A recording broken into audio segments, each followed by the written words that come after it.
So for today's featured speaker, Dr. Pamela Soltis, she is a distinguished professor and curator in the Florida Museum of Natural History at the University of Florida, where she also serves as director of the University of Florida Biodiversity Institute. Her main research interests are angiosperm phylogeny, polyploidy, and the use of digitized natural history collections in biodiversity research. Working with Douglas Soltis and others, she has made fundamental contributions to our understanding of angiosperm phylogeny and plant diversity. They have used this phylogenetic underpinning to address patterns of genome evolution and ancient polyploidy, including ancient whole genome duplications that mark key clades of angiosperms. Her recent work on digitized natural history collections has addressed novel uses of herbarium specimens in studies of plant diversity. She's a member of the National Academy of Sciences and a fellow of the American Academy of Arts and Sciences. So today, Professor Soltis will present a lecture entitled Predicting the Future of Plant Diversity, New Applications for Digitized Herbarium Data. So Dr. Soltis, thank you so much for being here today. If you could welcome her up, we will turn the floor over to her. Thank you. Yeah, thank you. Thanks so much, Jessica, and good morning, everyone, and thank you for coming out on a sort of rainy but maybe not so cold morning for those of you who are used to this sort of weather. It's a little cold and a little nasty for me, but I'll get over it. I'd also like to apologize a little bit for my voice. I came down with a cold a couple of days ago, but I took a nice cold pill before I started, so I should be able to make it all the way through, but my voice may be a little scratchy. So, I'm really excited to be able to participate in this lecture series because I think that data sciences and modeling have really great applications for us in so many aspects of our lives in ways that we can address a multitude of important problems that are facing society. Now, because the theme of this year's lecture series is modeling and prediction, I want to start with the question of why model? Well, sometimes we model the thing, the question, the event, the property, because it's too big to actually figure it out without a model. It's too big, it's too complex, and we need a model to help us understand the real concepts that we're getting at. Sometimes we model because the event that we want to know about is something that happens over long periods of time, something that we can't actually even study. And I just realized I needed to switch over to this. So for example, if we want to understand what's going to happen in decades or centuries, we may need to develop a model that will help us with that sort of prediction.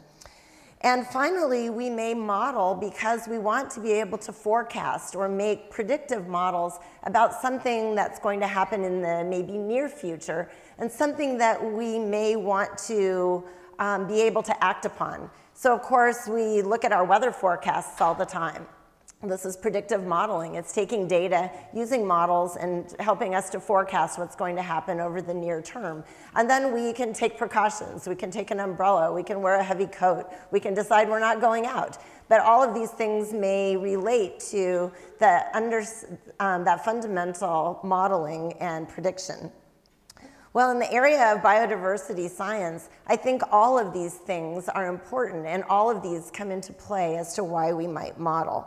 But today I'm going to focus on prediction.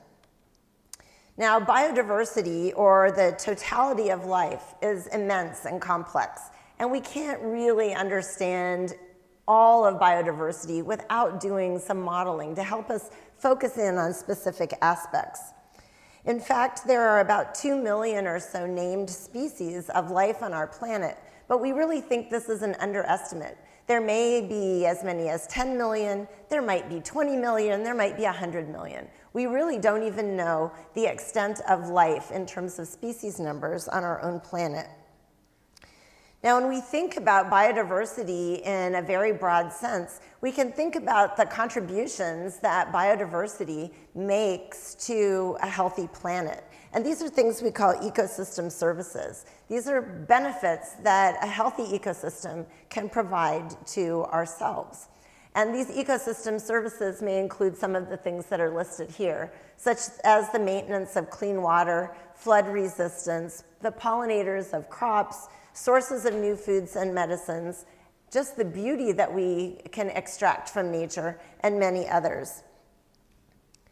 And as a result of the fact that biodiversity presents us with so many great benefits, we're also faced with a number of problems that arise when natural biodiversity starts to break down. So the loss of biodiversity itself is an immense and continually looming societal problem. And then as a result of that, we have the loss of some of these ecosystem services that I just mentioned. We also know that species are going to be responding differently to climate change. And because of differences in climate and differences in global patterns, we have the emergence of new pathogens. We have invasive species. And we have a number of environmentally induced health issues. In addition, because of changing climates and changing patterns of precipitation, increased temperatures, and so on, we have threats to food security. And all of these are fundamentally related to issues related to biodiversity. So here are some numbers. 9.8 billion people are predicted to be on Earth by 2050, over 11 billion by the end of the century. It's estimated that global temperatures will increase from anywhere from 1 degree to 4 degrees C over the next 80 years. It's been estimated that 1 million species are facing extinction by the end of the century. And as I've mentioned already, the issues of biodiversity loss and food insecurity are increasingly mounting. So how do we address these sorts of very large and very important societal problems? Well, certainly improvements in technology and a whole host of technology-related processes and innovations will help with some of these issues. But what I'd like to do today is focus on a perhaps new source of data that comes from an old resource. And that is the fact that our world's natural history collections include immense amounts of important data. So, for example, there are about 3 to 4 billion specimens in the world's natural history collections. And these represent the places and the times when different species were occurring in different parts of the world. And we can use this information in a number of new and exciting ways. And I'm going to focus my talk today on plant species because I'm a botanist.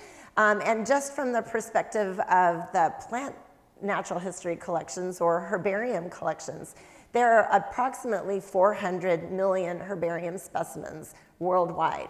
That's a lot of information about plant species, where they existed, and the conditions under which they occurred at the time of their collection. So what I'd like to do today is focus primarily on the topic of plant diversity in a changing climate, and I'll be focusing in particular on new uses for these classic resources, that is, these herbarium collections that in some cases go back as many as 400 years. And we'll take a look at how these old records, this old information, can be repurposed to face 21st century problems.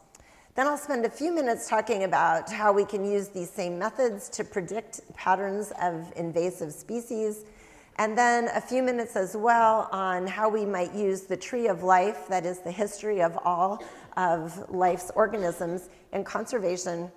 And finally, I'll have a few concluding applications to agriculture. So I'll focus first and primarily on this topic of plant diversity in a changing climate. Now, I'm sure all of you have visited a natural history museum. The Florida Museum of Natural History actually exists in 2 buildings. We have our Exhibits and Public Programs building in Powell Hall on one portion of our campus. But our research and collections are located in what we call the Old Museum building, Dickinson Hall, which occurs about 2 miles away in the center of campus. So it's in this building that we have nearly 40 million specimens and artifacts representing archaeology, anthropology, plant diversity, and a range of vertebrate diversity all in this building. Now, worldwide, there are approximately 1,600 such natural history, or in the US, there are approximately 1,600 such natural history collections. And we estimate that these collections house somewhere between 1 and 2 billion specimens. Now, unfortunately, we don't really know how many specimens our collections have, because as they were getting started, of course, centuries ago, there were no mechanisms for databasing or even starting to really keep track of things. There are ledgers, there are notebooks, but in fact, we really are not sure how many specimens our own natural history collections contain. Now, on a worldwide scale, it's estimated that there are 3 to 4 billion such specimens.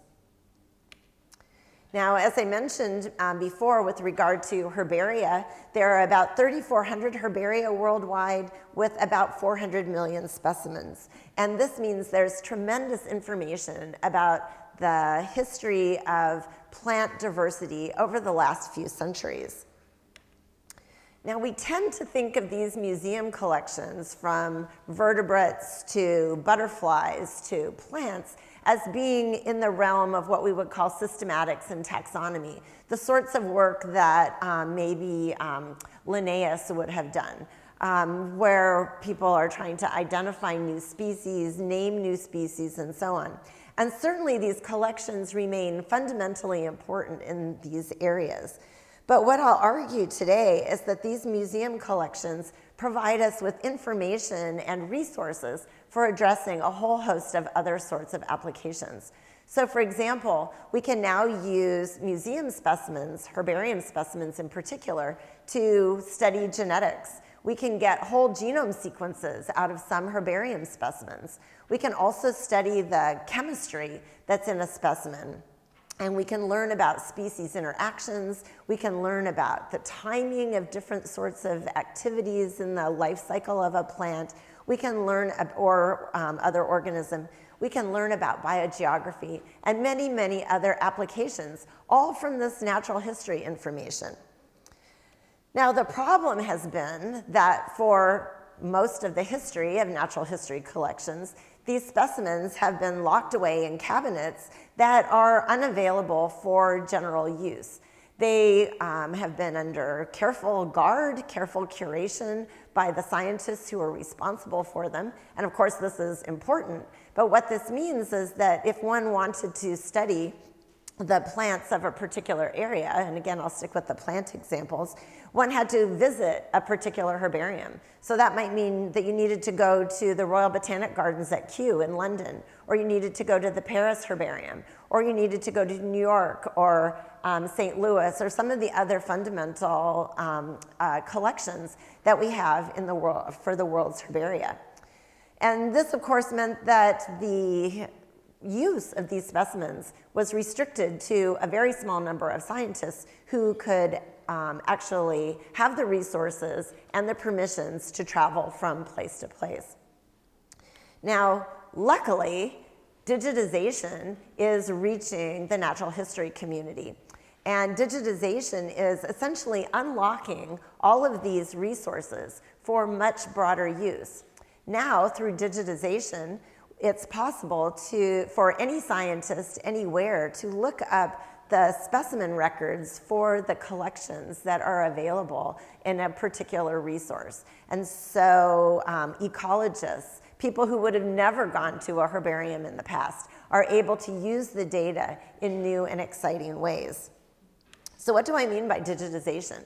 Well, fundamentally, it refers to getting data from a specimen available in a digital format, that is in some sort of database, for example, and then putting that information up online.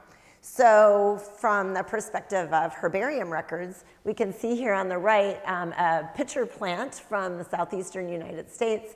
And on every herbarium specimen, which is a flattened plant on a piece of paper about this big, there would be a label, usually in the lower right corner, and that label tells a lot of important information about that specimen.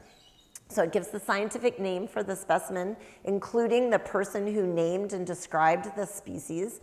It gives the date of collection. It gives the name of the collector. It gives location information.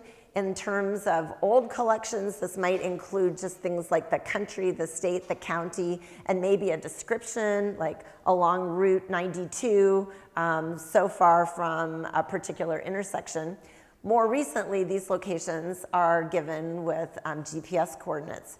The label might also provide some information about associated species. It might provide some other notes about the habitat, about the environment, other information that scientists now could put to good use. So now collections, herbaria and other natural history collections are databasing this information and making it available for scientists worldwide. Now, in addition to this label information, there is also a lot of imaging going on. And these images are also now being made available online as well. And so we can study the images of fossils, we can study the images of herbarium specimens. There are amazing new scanning and imaging technologies that are allowing for interpretation of even internal organism or internal organs of, for example, a frog. So there are really amazing new technologies that are coming online, and these specimens are being used with these new technologies, and this information is being then shared with the larger scientific community and the public. So I've been fortunate enough to be part of the national digitization effort. I'm part of the what we call iDigBio. This is the National Coordinating Center for Digitization of Biodiversity Collections.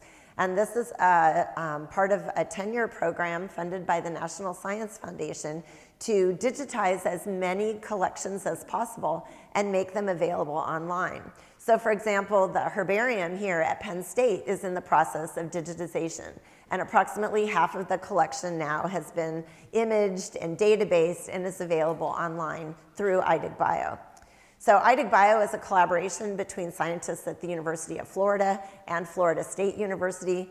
Those of you who follow football, I'm sure there aren't any people who follow football here at Penn State, but those of you who follow football might think it's an amazing situation that we have a scientific collaboration between Gators and Seminoles, but in fact it works really well.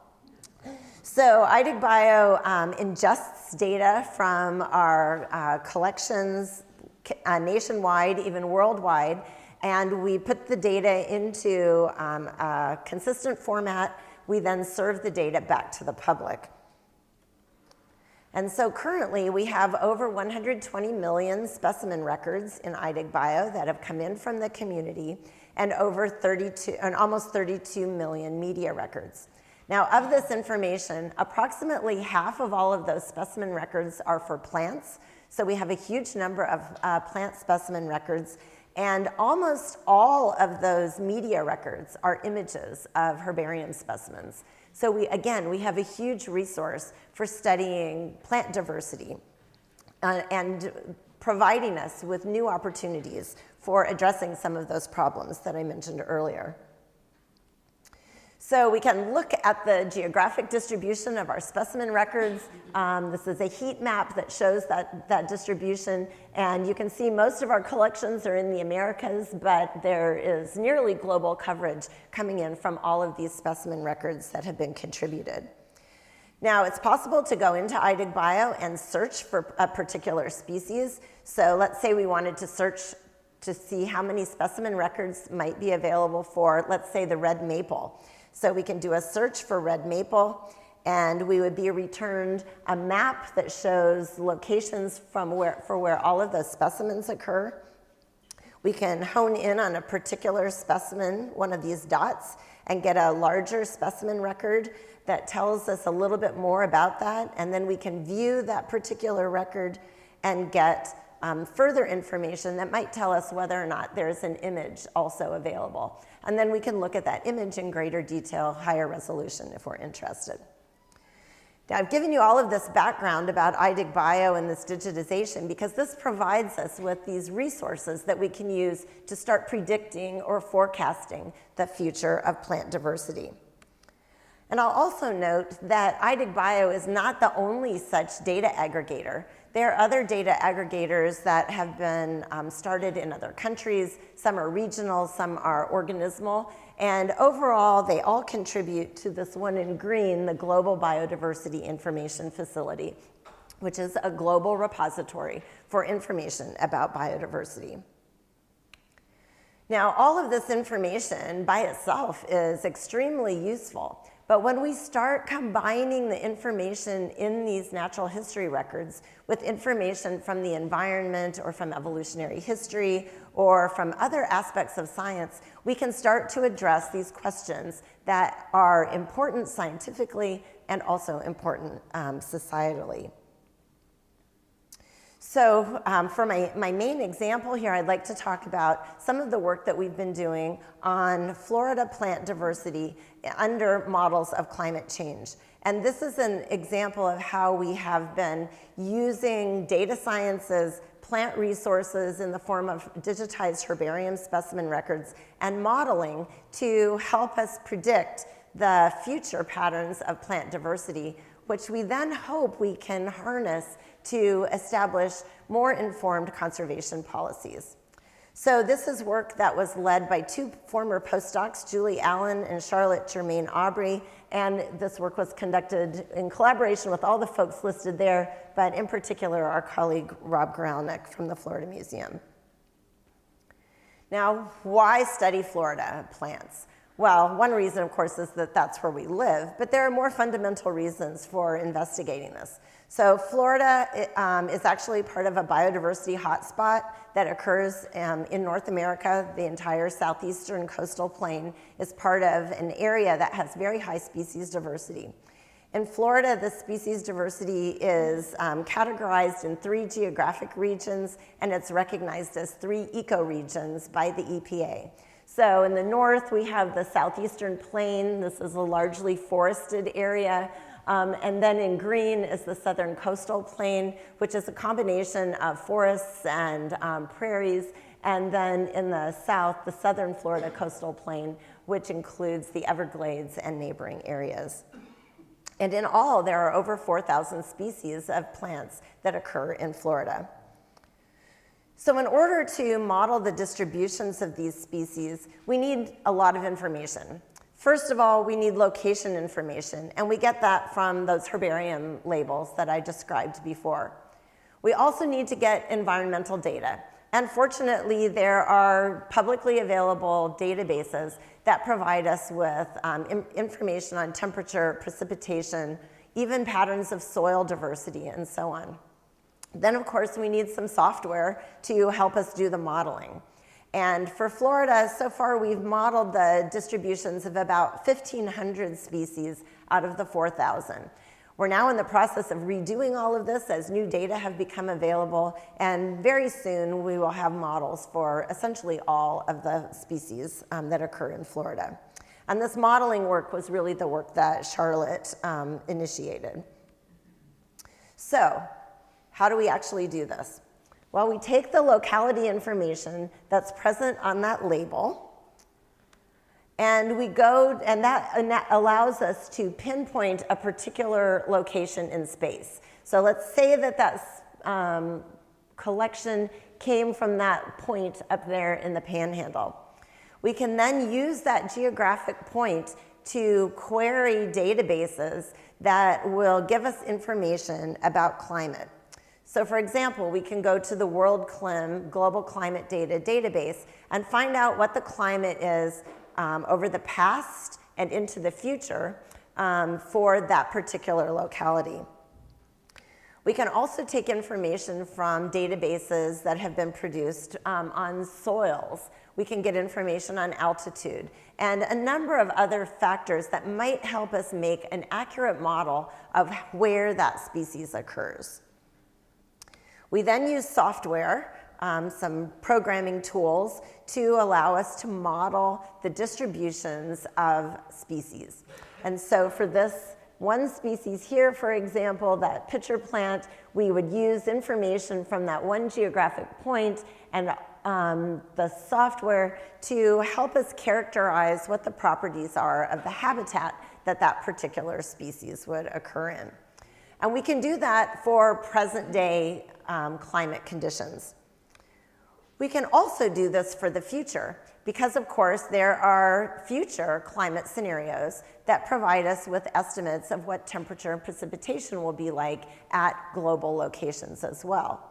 So a number of very key future modeling approaches are based on models of greenhouse gas concentrations. And these are called the representative concentration pathways, or RCP models.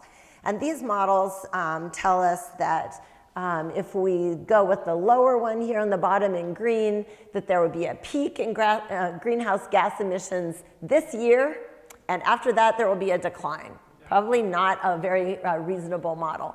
But with that model, and these were models that were established first 10 to 15 years ago. If that were the case, we would expect to see about a 1 degree C increase in temperature by the end of the century. At the opposite end of the spectrum is that greenhouse gases continue to rise for the entire century, and if that's the case, it will be almost a 4 degrees C increase in temperature by the end of the century. And then the two in the middle are intermediate in scope. So we can use these predictions about temperature, which are also found in this World Global Climate Database. And then we can predict the future, or we can predict where a species will occur in the future based on these climate predictions. So what does this look like in real life? So let's start out with this example. This is a plant from Florida called the flat spike sedge. And as you can see in this first diagram, this is the model of where the species has suitable habitat today. And it's a heat map, so the warmer colors show the higher probability of good habitat. And you can see that the warmest colors are in the southeastern part of the state. This, of course, is not a really good place to have your most suitable habitat because this, of course, is in the Miami area where there is not a lot of habitat available.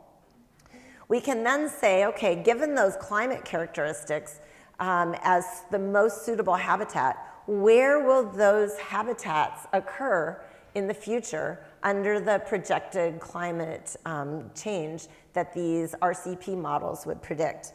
So we can do such an analysis for the year 2050. And here in 2050, we see that in fact there aren't any warm colors. So there will be no areas in Florida that will have the suitable habitat needed for the flat spike sedge. So if this species is still in existence at that point of time, it will be hanging on by a thread. Another example, this is the scrub plum. This species occurs in, and it's a relative of the cultivated plum. It occurs in central Florida in the region that is, has a few red dots there in the center, and that's the area that is modeled to be the most suitable habitat. This is a region that's hot, dry, has very sandy soil, and when we predict where that sort of habitat will occur in the future, based on the temperature and precipitation models, that habitat is actually going to be much more widespread as temperatures increase and as precipitation decreases. So this is a species that might be predicted to actually be able to expand its range under models of climate change. So we see that some species would be predicted to have a loss of habitat, and others might have increased suitable habitat that would allow them to perhaps expand their ranges. So we did this sort of modeling for about 1,500 of the species of Florida, and we've compiled all of the data into the single heat map. Here, green shows areas of high species diversity, and the tan, low species diversity. And this shows where these species have suitable habitat at the present time. We then compiled all of those same models for the future, for 2050. And we see that here the green areas are areas that will gain species diversity, and the tan areas are those that will lose species diversity. So what we see from this modeling exercise is that some species are going to potentially move northward. This would be a prediction that we would make in the northern hemisphere, that as temperatures get hotter and drier, species will move northward if they can. And the other option that we see here in Florida is that some species will actually have suitable habitat that has moved southward. And this is probably in response just to the precipitation patterns and the underlying climate that we have in Florida. So some of these areas, such as the region in the south where the Everglades occur, this might be a region where there would be increased suitability for a number of species. So by conducting this modeling and using it in a forecasting predictive capacity, we're able to understand that, in fact, a large number of species would be likely to move north, but not everything. So there's some new insights that this approach gives us. Now, you're probably thinking, what about sea level rise, given the fact that Florida is surrounded on 3 sides by water? And as we see that suitable habitat is likely to move southward, what does this mean for the actual potentiality of some of this distributional area? So on the left, again, is that same map from the previous slide. And on the right shows in gray what the inundation would look like if there's a 4-meter rise in sea level. Now, 4 meters seems like quite a bit. But models range from about 1 meter to as many as 10 to 12 meters, again, depending on which of those climate scenarios one follows. So 4 is maybe not extravagant in terms of a prediction. But what you can see is that entire area of South Florida, which represents an area into which species might be predicted to move, will actually be underwater due to sea level rise. So we've been focusing our attention primarily on Florida, again, as a way to start this work and to provide some opportunities for conservation. But we're also in the process of extending this to North America on a larger scale. So that, of course, is the subject of another discussion, but this is something that's in the works. Now, I'd like to spend the next few minutes describing how we can use these same methods to investigate the expansion of invasive species. Now, through global movements, invasive species are creating huge problems of all sorts. And we see invasive species in terms of plants, animals, insects, pests, fungi, all of these things being transported around the globe and causing tremendous economic and ecological damage. And it's estimated that, in fact, invasive species cost the US over $120 billion every year, either in combating the invasive species or trying to ameliorate the effects of these invasive species. So they're a huge problem, both economically and ecologically. But if we could catch one of these invasions sort of early in the process and make some forecasting about where they might move, we might be able to sort of nip the migrations in the bud. So we had an undergraduate who was interested, he was a biochemistry major, and he was interested in something called allelopathy. And allelopathy is the process by which a plant will secrete into the environment chemicals that are deleterious to the plants that surround it, the other species that surround it. And it so happens that a number of invasive species are also allelopathic. So not only do these species have the capacity to move into new environments in maybe a very rapid way, but they also have the capacity to damage and perhaps even kill the plants in their surrounding areas. So they have actually a sort of a two-pronged approach to being invasive. So this undergraduate is Anson Wang, and he worked with one of our PhD students, Anthony Melton, to predict the invasive patterns of 6 species that are allelopathic and that currently occur in Florida and the southern parts of the US. And he was interested in whether or not these allelopathic species would move farther north and at what sorts of paces over the next century. So he used the same sorts of modeling approaches that I described previously for the Florida plants, and he predicted what he called considered at-risk areas, those areas that are likely to have not just one of these allelopathic invasive species move into them, but maybe 3, 4, 5, or maybe even all 6 of these. So I'll just show you a couple of examples. The first of these is the tree of heaven. Some of you may be familiar with this. In fact, all of the plants that he included in this study are plants that are, in some cases, horticulturally important and are often planted in the US. They just happen to be invasive when they sort of get out of control. So currently, the tree of heaven, which is native to China, occurs across much of the southeastern US and even a bit farther north. But what he modeled was that, in fact, in 2050, which you can see in the 2 panels there on the left side, that it may actually get too hot in the southern part of the current distribution, and it's likely just to move northward. And by 2070, about the same pattern will be observed. Another example is the Australian pine tree, or casuarina. This is native to Southeast Asia and some of the Pacific Islands, as well as Northern Australia. And it currently occurs just in southern Florida, in parts of Texas, and a bit out in the west. When we look at its distribution in the future, it will start to move again farther. At least there will be suitable habitat for it to move a bit farther north into regions kind of out of that area of Texas where it currently occurs.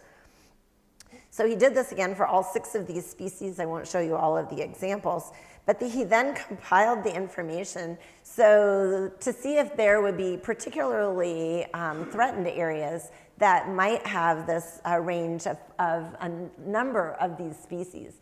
And as you can see, in both 2050 and even more so by 2070, the areas of yellow to red are increasing in their distributions, and all farther north on the continent. This is where the models predict that maybe all 6 of those species, those in red, will occur. And of course, as more and more invasive species move into an area, the more difficult it is for natural ecosystems to be retained.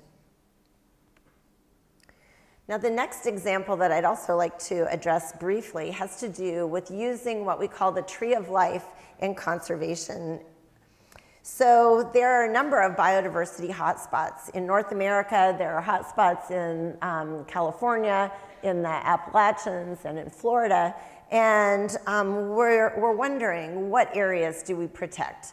Resources are limited, time is important.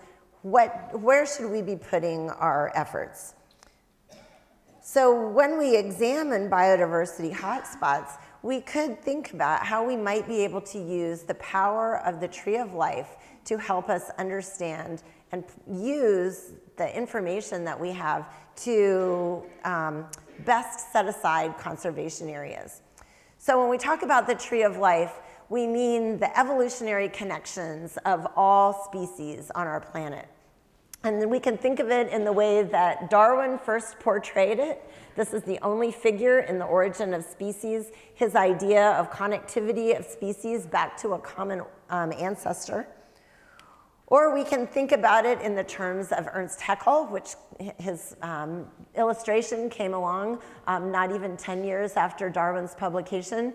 And this shows not just a conceptual idea of the tree of life, but an actual hypothesis of how different groups of organisms were related, coming back to this common ancestor, the root of the tree. Now today we use DNA data and other sorts of information to reconstruct evolutionary history, and the most recent compilation of this information is in a project that was first published a few years ago called the Open Tree of Life. And this is an effort to include all species on our planet into a single hypothesis of evolutionary relationships. And this is our current best estimate of the tree of life. So how do we use the tree of life in forecasting and conservation? Well, we do it using something called phylogenetic diversity. And that sounds like potentially a fancy term, but in fact, it's really just an effort to capture how much of the tree of life is present in a particular geographic area. And it works something like this. So in the top panel there, we have a series of 8 species. They're all oak species. Now, if you're an oak biologist, you may think that they're all very different from each other. But to most of us, we'll look at those and we'll say, those are pretty similar. So there's not a big chunk of the tree of life that is represented by those 8 oak species. Now, in contrast, if we have another area that has all of these other species in it, still 8 species, but in this case, 3 oaks and then a number of other things like a water lily, a bellflower, a snapdragon, and so on, we would have a larger chunk of the plant tree of life that's captured in that second area. So if we could only preserve one area, the area with 8 oaks, or the area with a bigger chunk of the tree of life, I think we would all agree that that area with the larger piece of the tree of life or the higher phylogenetic diversity would be a better area for conservation purposes. So scientists are now starting to use this concept of phylogenetic diversity to prioritize areas for conservation. And it works something like this. So we have this concept of phylogenetic diversity. We can take a point on a map, for example, our point in the Florida Panhandle. We can use our models that we've generated, as I described previously, and those models will tell us what species might occur in that area. Now, of course, if we actually have an accurate survey of all of the species in the area, we don't need the models. But for most areas, even in the United States, we don't have really good species lists of occurrences. So if we use the models, we can generate a species list for a given area. Then we can ask how much of the tree of life do those species represent? And we can map those species onto a phylogenetic tree, in this case drawn as a circle like that open tree of life one was. And all of the red would represent the species that occur in that particular area. Then we can add up how long those branches are that make up the species from that area, and that gives us our estimate of phylogenetic diversity. We can then do the same thing for another area, and then use that as a way to prioritize which area might be a better region. So we've done this for Florida. We computed phylogenetic diversity, first by building a phylogenetic tree of evolutionary relationships for the plants of Florida. We used IDIG-Bio data to capture species specimen records. We used the label information to generate the models. And then we used all of that information to generate phylogenetic diversity across the entire state. And in doing that, we came up with this heat map that's shown on the right. And here the areas in light green are areas of low phylogenetic diversity. The darker areas are areas of higher phylogenetic diversity. So we go through that whole process, including all of that modeling and mapping, to get to this point of being able to compare areas that have high phylogenetic diversity and areas that are low phylogenetic diversity. Now we can then compare that area with what is going on from a human perspective in Florida. And here, the areas in blue are areas of low phylogenetic diversity and low population density. So those are areas that people might be willing to have conserved, but they're not areas of high phylogenetic diversity. Now you can see that, that the Everglades would fall into this area. So of course, this use of phylogenetic diversity is only one criterion. It certainly would never be the sole criterion. The Everglades are, of course, worthy of extreme conservation methods and practices for other reasons. But phylogenetic diversity can help us maybe make other sorts of decisions. Now, in contrast, the areas in red are high phylogenetic diversity, areas where we would like to conserve things, but where it might actually be difficult based on high population density. So perhaps the best areas to look at for potential conservation would be those areas that are high phylogenetic diversity and low population density, that is the areas in green. We can also then take our known conservation areas and ask how well they actually capture phylogenetic diversity. So here on the right in the large map are showing in the green areas all of the protected areas, both marine areas and terrestrial areas. And then we can compare those areas with the phylogenetic diversity patterns in Florida. So how well do they actually capture the phylogenetic diversity? Well, we have some areas that are preserved, and you can see those circled, that actually are low phylogenetic diversity areas. And in contrast, then there are others that are not preserved, but that have high phylogenetic diversity, and those are areas in turquoise. So in some cases, our conservation areas are not matching up well with the areas that we know have high phylogenetic diversity. And so we can use this as a guide to help us think about the best areas for conservation into the future. Now, I'd like to conclude with just a few comments about how these sorts of methods can relate to agriculture and problems of food security into the future. Now, of course, these same modeling approaches can be used to help us predict where the best habitat will be for raising our crops that we currently raise. So it might be that where we currently grow corn, for example, might need to, in some cases, move a bit farther north, or at least certain lines might need to be grown in areas that are farther north in order to best adapt to changing climates. But we can also use this information and these predictive capacities to help us gather better germplasm. So for example, all of our crops have close wild relatives, some sort of center of diversity where there are wild relatives. And this is particularly true in this example from the squashes and gourds. And this is some work that a former PhD student of ours, Heather Rose Cates, conducted. So she was interested in identifying the closest wild relatives to the different types of squashes, gourds, and pumpkins. And so she did this through a series of evolutionary analyses. What's relevant for our discussion today is that by understanding what these close relatives are, we may be able to use some modeling approaches to help us predict where the best sources of germplasm might be for future crop improvement. So for example, we can have the distribution of the crop species, as you see in the upper left, and we can use the locality information to gather the bioclimatic information, just as we did for the Florida plants, and we can project where those bioclimatic regions or characteristics will be into the future.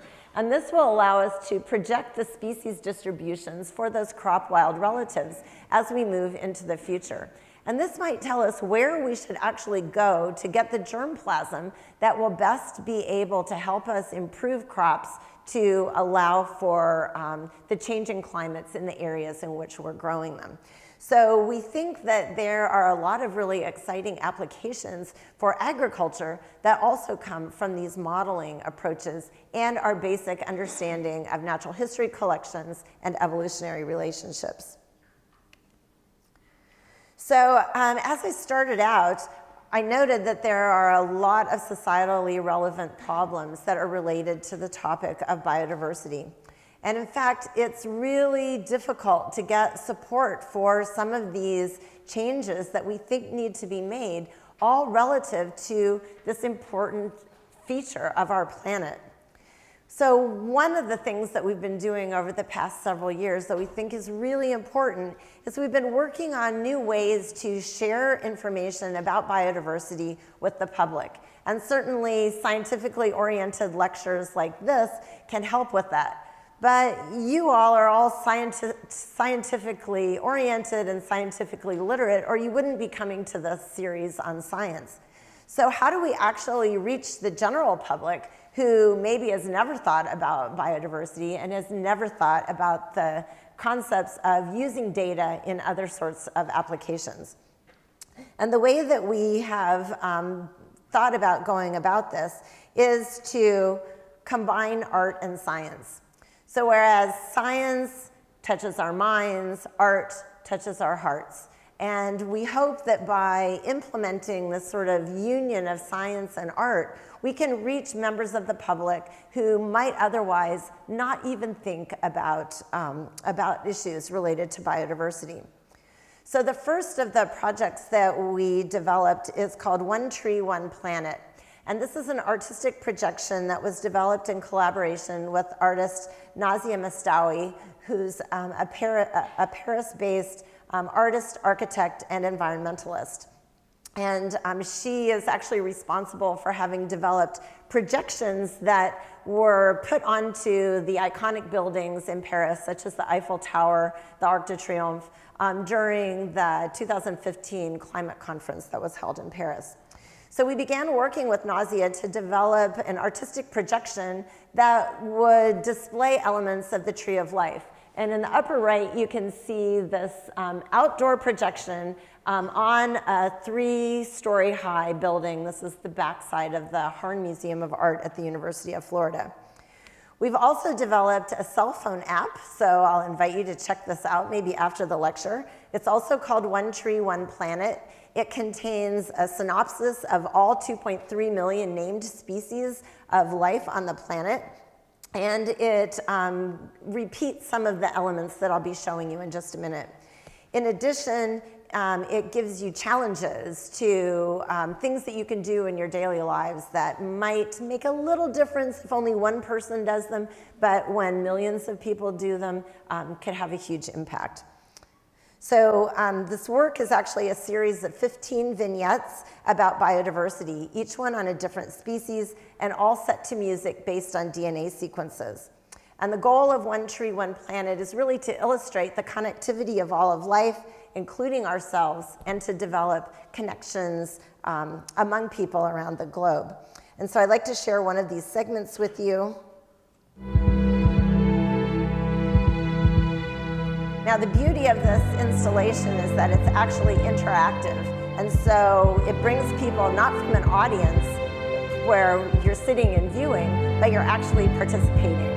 So the heartbeat comes from an individual who is participating, and then that person's picture will be taken and included into the imagery of the artistic projection.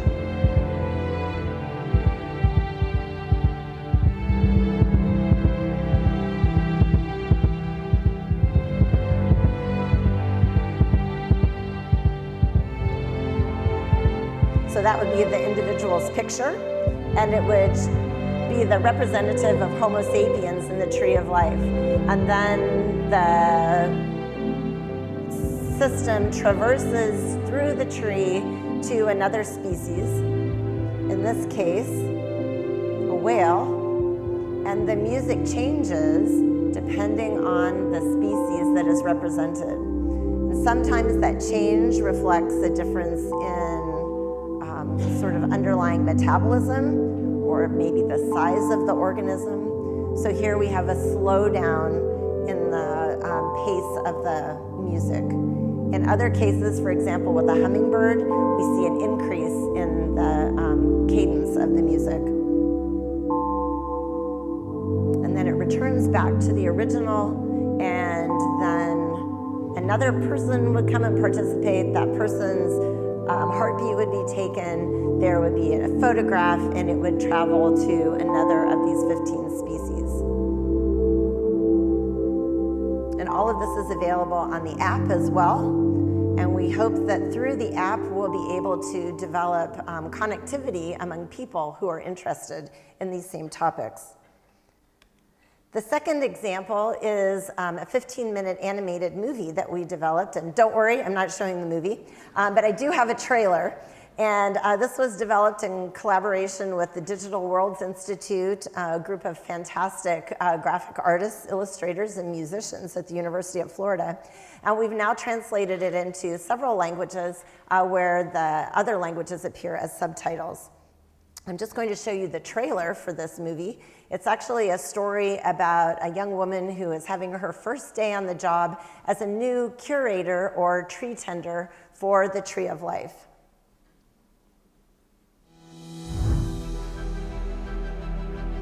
Good morning. You must be the new curator. I am a catalog assistant and virtual interface node. Welcome to the Tree of Life. You can call me Calvin. What is the benefit of having the tree? Salix babylonica is one benefit of the Tree of Life. This tree has medicinal properties of great value to humans. Scientists were able to derive new medicines from Salix babylonica, such as acetylsalicylic acid. In other words, aspirin. Correct. You are experiencing chronophylogenetic travel as we move between organisms. The Tree of Life illustrates the relationship between all species on Earth.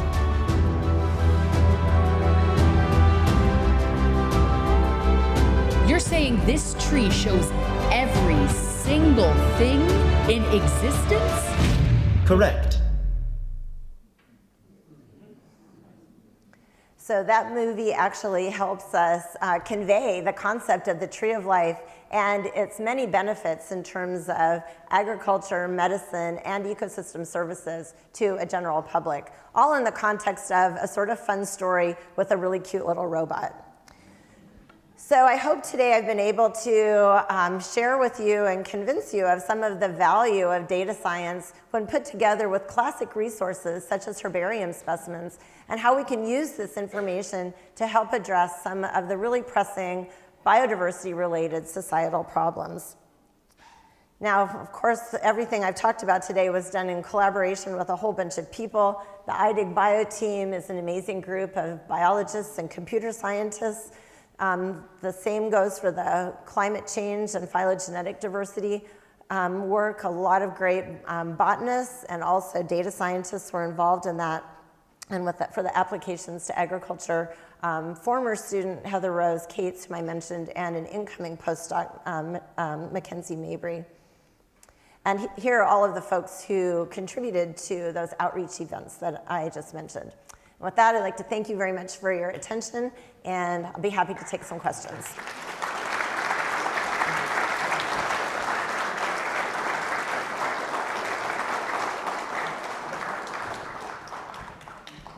Thank you so much, Dr. Soltis. That was a really enjoyable and very interesting talk, and I'm sure people have a lot of questions. So we have our Science Lion Pride student volunteers who will be coming back and forth down the aisles to collect your index cards, and they will be bringing them down to me.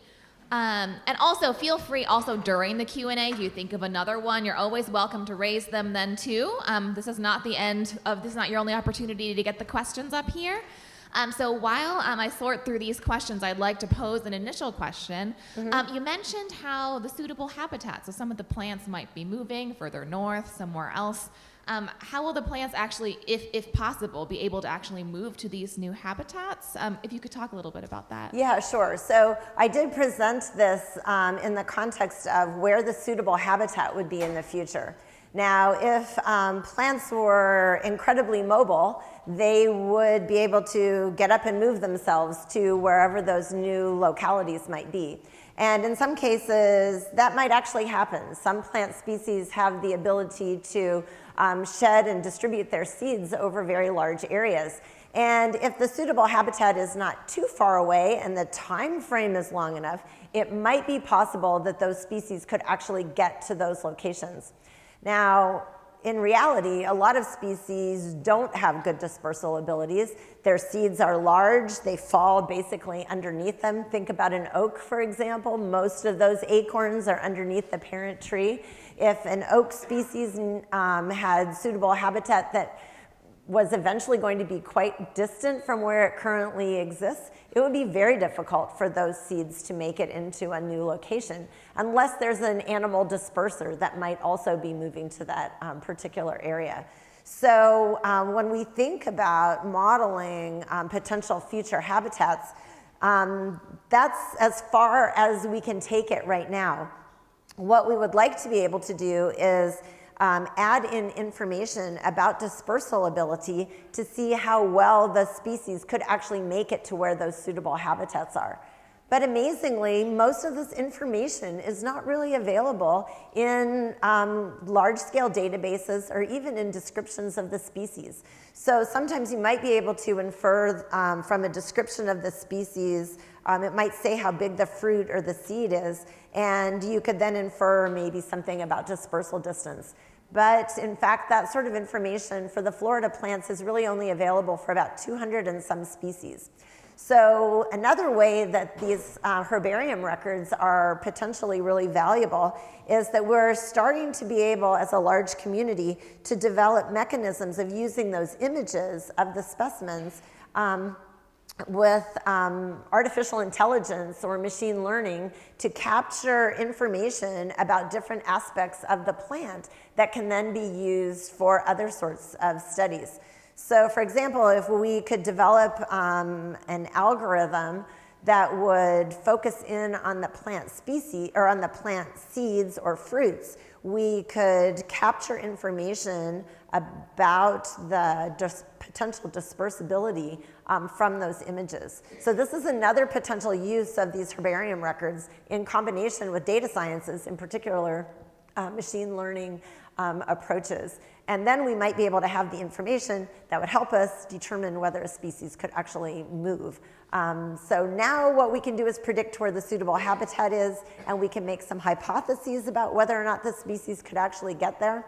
Unfortunately, for most species, we think that it is very unlikely that they would actually be able to migrate over the time span that these proposed temperature changes will be occurring.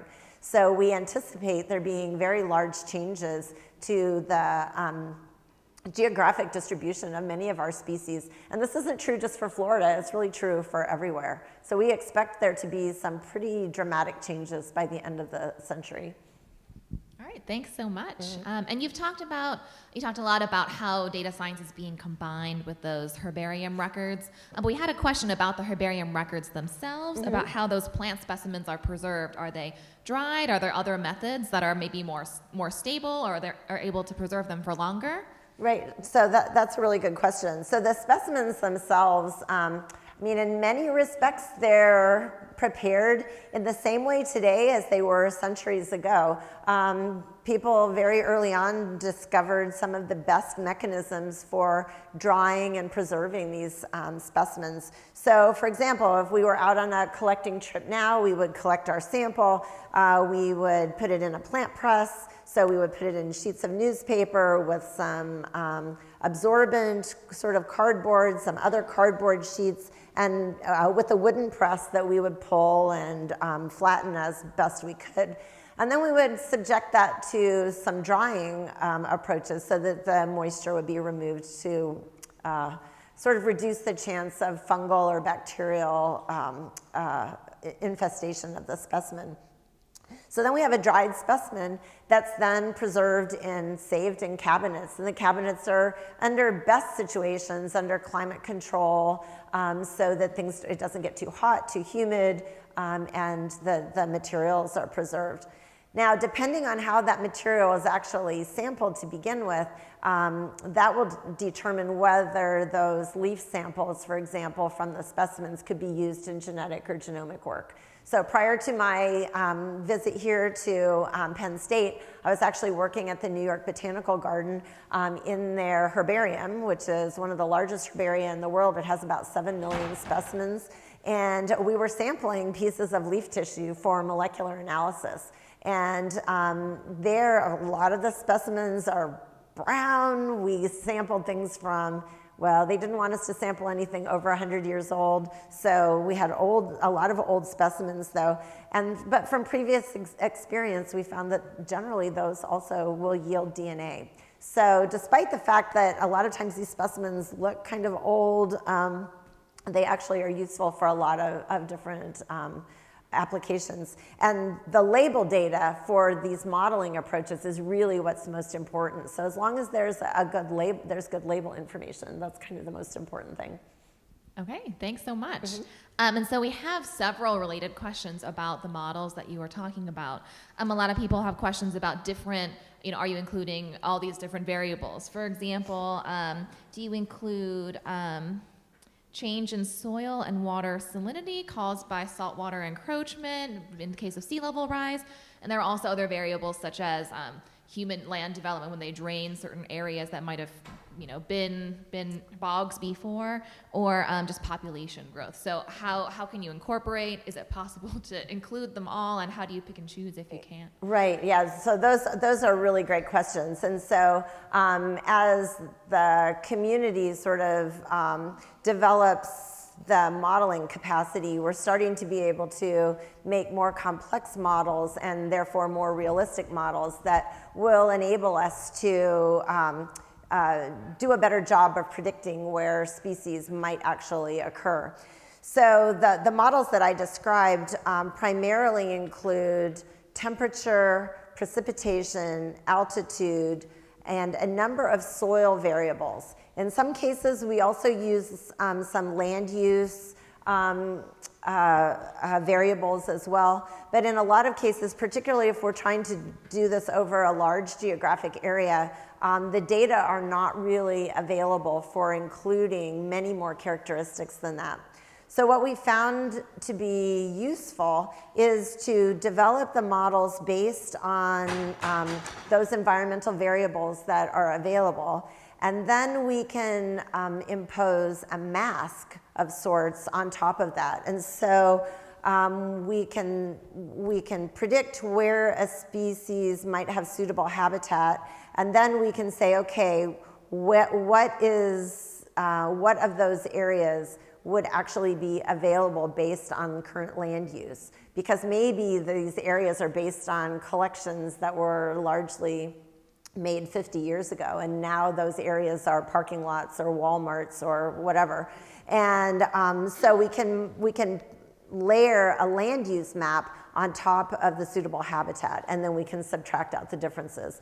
We can do this, and we're doing the same thing, for example, with coastlines and with salinity, changes in salinity along the coastlines. So at this point, it's very difficult to incorporate some of those other factors into the models themselves, but we can use that information to help us refine the predicted areas for the species. Okay, thank you. And there was a related follow-up question to that where in cases where some of the factors that might influence plant biodiversity are human generated and potentially time sensitive, has any of these data or these models been used to advocate for certain changes with policymakers? Yeah, so we're in the process of trying to share some of this information with local policymakers.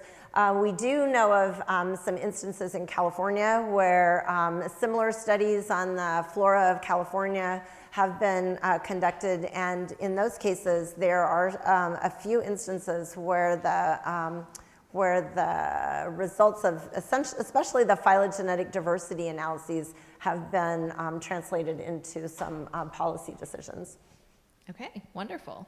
And then we had a question about the models again, and basically how you can verify or validate the accuracy of the models. Have you used them with past data to see if they match up with the current, to see if the future predictions are likely to be accurate? Yeah, no, that's really an excellent question. And in fact, we have done that.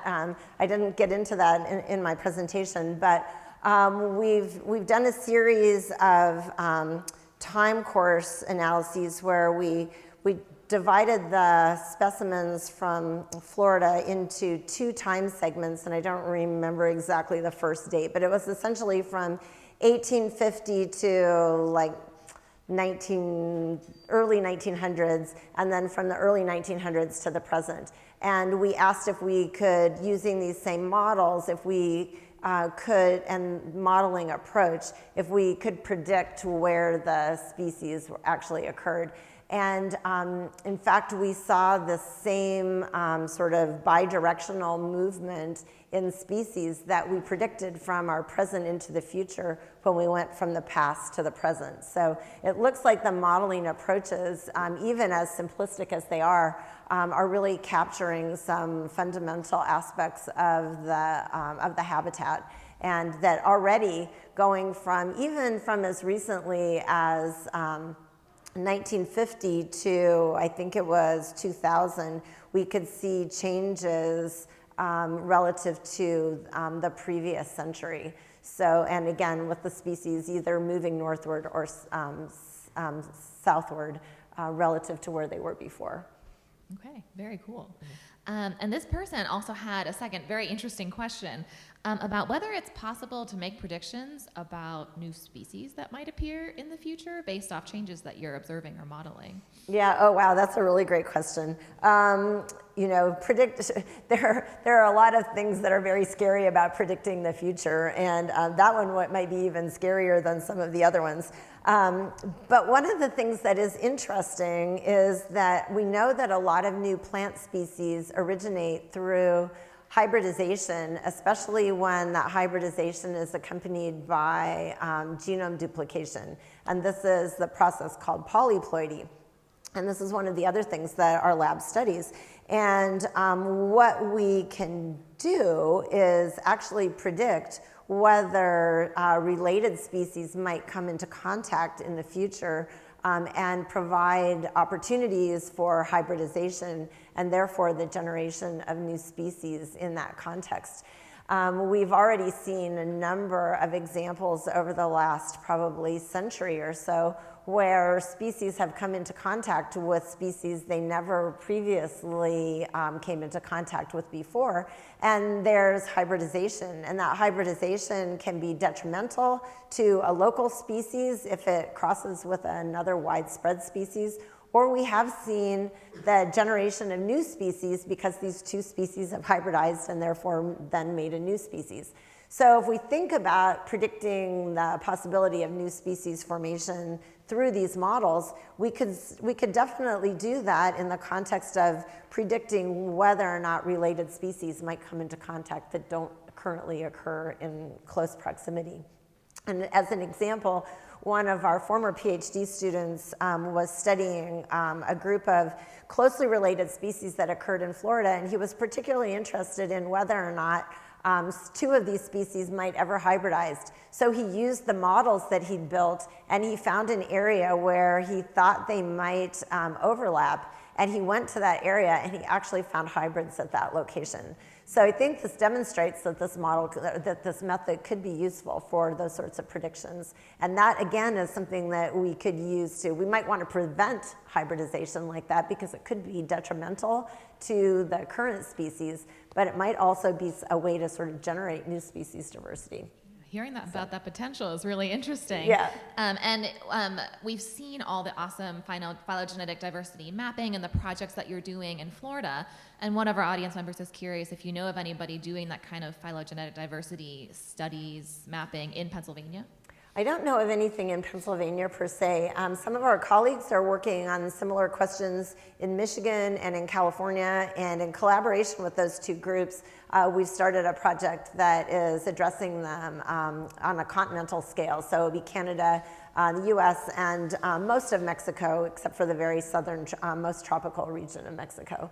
But more and more people are getting interested in applying these methods, particularly as the data become available. So now as more and more of the Pennsylvania data are available through these databases, there are more resources available to more people. So I would guess that things will be popping up in the future. Okay.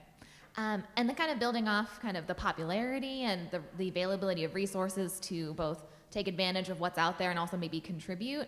One of our audience members noticed, I think, the citizen science part of iDigBio that might have come up and said, you know, it's a great idea, but how do you eliminate the important information or valuable information you're getting from citizen science contributions versus things that might not be valuable?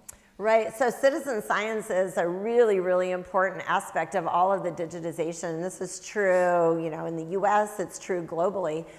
We have one day, or it's actually 4 days, but every October, called We Dig Bio, and that is worldwide engagement for digitization of biodiversity collections. And so globally, there's an emphasis in those 4 days on generating data through various citizen science efforts. But in fact, it's an ongoing thing, and we gather a lot of information from citizen scientists. One of the most commonly used ways of doing this is through a platform called Notes from Nature. And this is a transcription platform that was developed by my colleagues Rob Gralnick and Julie Allen. And they have developed this mechanism for transcribing those labels that are on specimen records. So if there's an image, so you go into Notes from Nature, anybody can do this. It's really kind of a fun thing. We do it with our classes. We do it, some people just do it for fun because they like to do it. You go in to the platform, you say, I want to do Plants of Pennsylvania, if there happens to be a Plants of Pennsylvania package. And then you'll get a set of herbarium specimens, and you'll be asked, okay, what's the species name? You type it in. What's the locality? You type it in. What year was it collected? You type it in. And then that goes on for as many specimen records as you want to do. Now, of course, there is a concern about whether citizen scientists are as accurate as a real scientist. And in fact, when comparisons have been made, there's no difference statistically between the two groups. But just to make sure that there aren't any errors introduced through the process, there are usually either 2 or 3 people who annotate each record or transcribe each record, so that, and then there's a 2 out of 3 majority rule if there is a difference in like the way the species is spelled or the locality information or whatever. So there are some checks and balances. But we find that generally across the board, we get really great data from citizen scientists, and it's a really important source of information for the whole digitization community. Okay, thank you. And we have a question kind of going back to the physical resources that all this information and research is based off of. And we have a question kind of on seed banking, I guess, and they were wondering, if there is value to preserving the seeds of plants that aren't necessarily used for agriculture, to maybe potentially save them so they could be planted somewhere else, especially if their habitat is maybe very vulnerable so they might go extinct. Right, yeah, no, that's a really great question as well. So a lot of herbaria will keep their seeds or fruit collections separate from the pressed plants, particularly if the fruit or the seed is very large and doesn't press very well. But usually those resources are not kept under the conditions that would be optimal for future generation of new plants for germination. But there are a couple of seed banks in the world that are really focused on doing just that. And so the Millennium Seed Bank at the Royal Botanic Gardens at Kew outside of London is really one of the supreme resources for this sort of, for these seed resources. And they use a number of very sophisticated preservation techniques. They test everything. They periodically grow things out so that they can capture new seeds to replenish the resources that they have. There's another one that's located in Svalbard, Norway, so under very cold conditions, so cryopreserved materials. And there's another one in Kunming, China, that's modeled off of the one at Kew. And the one in China has started with the plants of Yunnan province, which is essentially a biodiversity hotspot. They have about 10,000 species there now under preservation. I visited another seed bank like that in Korea that also focused on local species rather than agricultural species. And so, we don't have everything. There are almost 400,000 species of land plants or even of flowering plants. So we certainly don't have all of those captured in seed banks, but we do have globally a lot of resources that could be used for this purpose. It's great to know that those resources do exist out there, and there are people trying to do that. Yeah. We have another question that's kind of related to things that people have been seeing in the news, a lot of the wildfires in Australia and California. We said a general question about the impact on species biodiversity from these wildfires, and how irreversible or reversible is that damage? Right. So yeah, that's a really good and also difficult question. And I think, in large part, we're not really sure what the effects of all of this will be. In many cases, I'm sure as everyone knows, the fires are the most extreme when there are a lot of invasive species that have come into a habitat. A lot of times in California, for example, there are invasive grasses that fuel those fires, and that makes things pretty difficult for controlling the fires, and then also has a big impact on the future diversity of the area. And with regard to the Australian situation, those fires are catastrophic, and I don't know at all what the future will be there. One of the things that I am familiar with, because my husband is actually on a study group for this, is that in the western U.S., there's interest in reseeding large tracts of area or large tracts of land with native seeds. So this actually gets back to the seed banking question as well, with seeds that will help generate native, like what we think of as native, healthy native communities. But they're trying to do it in the context of not just what the species are now, but what species will be able to occur in that region in the future. So they're using a combination of seed banking and modeling to help develop new plans for revegetation in those areas that have been devastated by fire. Okay, so kind of all those connections between all those disparate efforts to make a difference in lands that are being affected. Right. We have 5 minutes left. So these last two cards have 2 questions each on them. So I'm going to try to pull one from each, so I get at least one from each of these audience members. One of the questions is about an audience member has heard that climate change has the potential to make plants maybe grow faster, maybe have less nutrition if they're agricultural plants. And do you know if modeling has been used to see if this is the case, or could it be used that way just to see whether climate change might have impact on plant nutrition, especially those that we use for agriculture? Oh, that's an interesting question. I know that under higher CO2 levels, many plants can grow more rapidly, but I'm not very well informed on the aspect of the nutritional quality. My response would be that about whether or not modeling could be useful is most likely it could be. If you have enough of the pieces of a potential process that you can put together in sort of what you think is a realistic way, you can develop a model. And even if your model's not very good to begin with, you can identify those areas where there might need to be some work. And so you can sort of revise the model, ask new questions, find out what new data might need to be incorporated, and so on. Okay, wonderful. And so our last question goes back to phylogenetic diversity. And you were mentioning that phylogenetic diversity is just one of the factors you'd consider before figuring out whether to prioritize this area for conservation or another.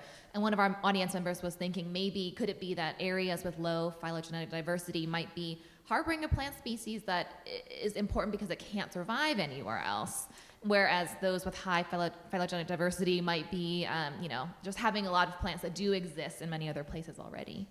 Right. So phylogenetic diversity is really just one of the tools that we think should be added to a conservation biology toolbox. We have species richness, the numbers of species, that's important. Certainly if there are a number of very rare species that occur just in a small area, we would want to preserve that area, even if those species are essentially close relatives or don't represent a lot of phylogenetic diversity. But it might be that certain species only occur in a single area, and if that's the case, then of course we need to preserve that as well.